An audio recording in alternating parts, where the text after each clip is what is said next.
बड़ी खबर पाकिस्तान से आ रही है। जमात-उद-दावा के chief Hafiz Saeed Lahore high court से रुजू हुआ है।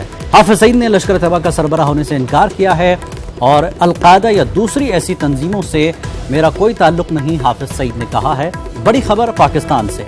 हाफिज सईद को लेकर जिस तरह से इल्जामात लगते रहे, कई मामलों में नाम है हाफिज सईद का, लेकिन हाफिज सईद लाहौर हाई कोर्ट से रुजू हुआ है। उसका कहना है कि जमात-उद-दावा से उसका कोई ताल्लुक नहीं है। हाफिज सईद ने लश्कर-ए-तैयबा का सरबराह होने से इनकार किया है। जमात-उद-दावा के चीफ हैं हाफिज सईद, उन्होंने हाई कोर्ट से रुजू किया है और हाफिज सईद ने लश्कर-ए-तैयबा का सरबराह होने से इनकार किया है। अल-कायदा या दूसरी ऐसी तंजीमों से कोई ताल्लुक नहीं है, हाफिज सईद का कहना है लाहौर हाई कोर्ट में।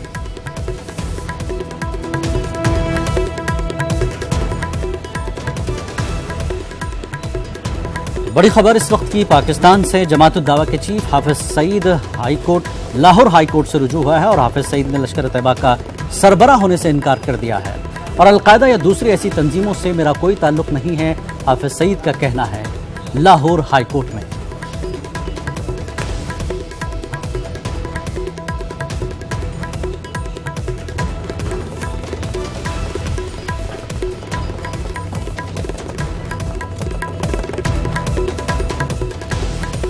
बड़ी खबर पाकिस्तान से। हाफिज सईद ने लाहौर हाई कोर्ट से रुजू होकर कहा कि अल-कायदा या दूसरी ऐसी तंजीमों से उसका कोई ताल्लुक नहीं है। जमात-उद-दावा का चीफ है हाफिज सईद।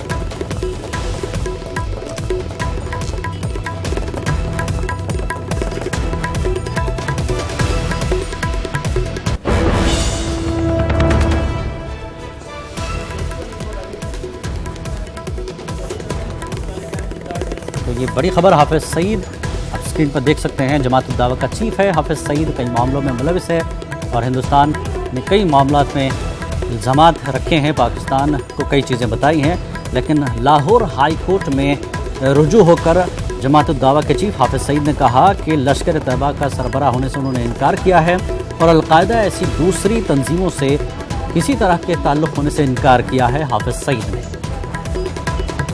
लाहौर हाई कोर्ट में रुजू होकर हाफिज सईद का ये दावा कि लश्कर-ए-तैयबा का सरबराह होने से उसने इनकार किया है और अल-कायदा या ऐसी दूसरी किसी भी तंजीम से उसका कोई ताल्लुक नहीं है, हाफिज सईद का कहना है लाहौर हाई कोर्ट में।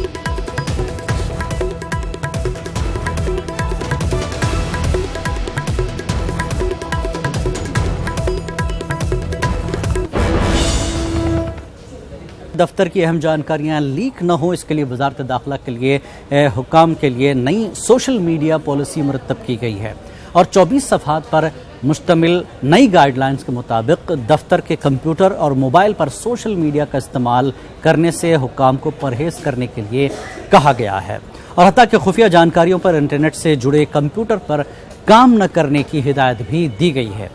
गूगल ड्राइव और ड्रॉप बॉक्स में खुफिया जानकारी महफूज न करने की हिदायत भी दी गई है। खुफिया जानकारी को ईमेल से न भेजने को भी कहा गया है। ये तमाम महकमों और वजारतों के कारकुनों और अफसरों के लिए कहा गया है।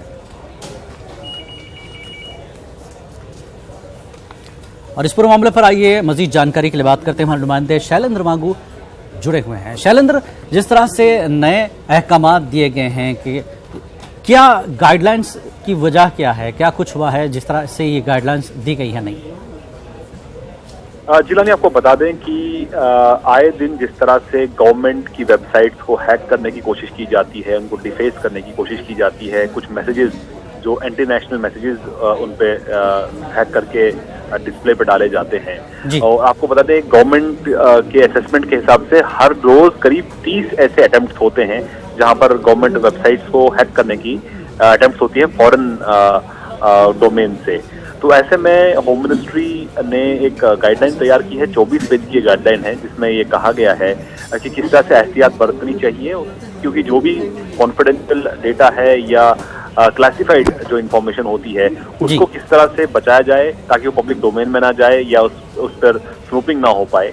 तो इसके लिए ये गाइडलाइन जारी की गई है गृह मंत्रालय की तरफ से। 24 पेज का ये पूरा डॉक्यूमेंट है जिसको सभी मंत्रालयों और विभागों में मिनिस्ट्रीज और डिपार्टमेंट्स में भेजा जाएगा ताकि सभी चाहे ऑफिशियल हो या एम्प्लॉई हो या किसी भी लेवल का अधिकारी गवर्नमेंट इदारों में हो, उस तक ये मैसेज पहुंचा जाएगा कि किस तरह से सोशल मीडिया का इस्तेमाल किया जाना चाहिए। हालांकि आपको ये बता देंगे कि अब से कुछ दिन पहले आर्मी ने भी अपने सोल्जर्स से कहा था कि वो व्हाट्सएप ग्रुप्स का इस्तेमाल ना करें।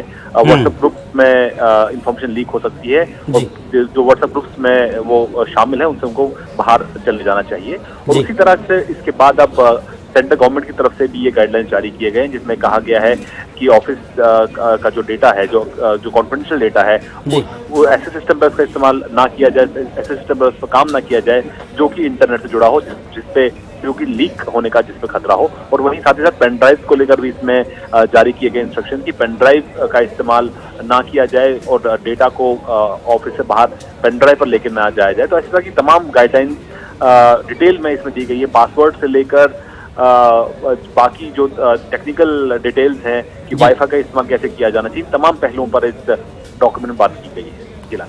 लेकिन जिस तरह से ऑफिसर्स या हुकाम एक दूसरे से तबादला करते हैं, चाहे वो इंटरनेट के जरिए हो या मेल के जरिए, फिर ये जिस तरह से कहा गया है कि खुफिया जानकारी इंटरनेट से जुड़े कंप्यूटर पर काम न करें, इस तरह की चीज़ें जानकारी कैसे दी जाए, इस बारे में भी बताया गया होगा गाइडलाइंस में।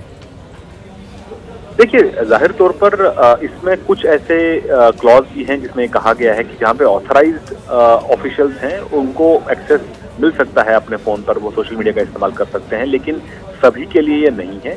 वहीं जहाँ तक क्लासिफाइड इन्फॉर्मेशन की बात है तो इंटरनेट पे जुड़े जो सिस्टम हो सकते हैं वहाँ पे वो हैक होने का खतरा होता है। तो ऐसे में जो गवर्नमेंट का अपना जो एक डोमेन है या जो अपना नेटवर्क है उसके जरिए ये डेटा शेयर किया जाना चाहिए। ईमेल खासतौर से गूगल के या बाकी जो प्लेटफॉर्म्स हैं ईमेल करने के लिए, वो उनके सर्वर्स भारत में नहीं रहते हैं, देश में नहीं रहते हैं, वो बाहर देश से बाहर रहते हैं। तो ऐसे में वो कितने सिक्योर रहते हैं, इस पर भी एक सवाल खड़ा होता है। तो ऐसे में जो भी डॉक्यूमेंट्स हैं या तो उसको नॉर्मल पोस्ट के जरिए या फिर बाय हैंड डिलीवर किया जाना चाहिए, ताकि उस लीक होने का खतरा उसमें ना हो। क्योंकि जैसे चाहे डिफेंस मिनिस्ट्री की बात करें या फॉरेन अफेयर्स मिनिस्ट्री की बात करें, तो वैसे डॉक्यूमेंट्स कुछ होते हैं जिनकी सीक्रेसी मेंटेन करना बहुत जरूरी होता है। तो ऐसे में एहतियात बरतने की जरूरत है ताकि इंफॉर्मेशन लीक ना हो। बिल्कुल, बहुत बहुत शुक्रिया शैलेंद्र इस पूरी जानकारी के लिए।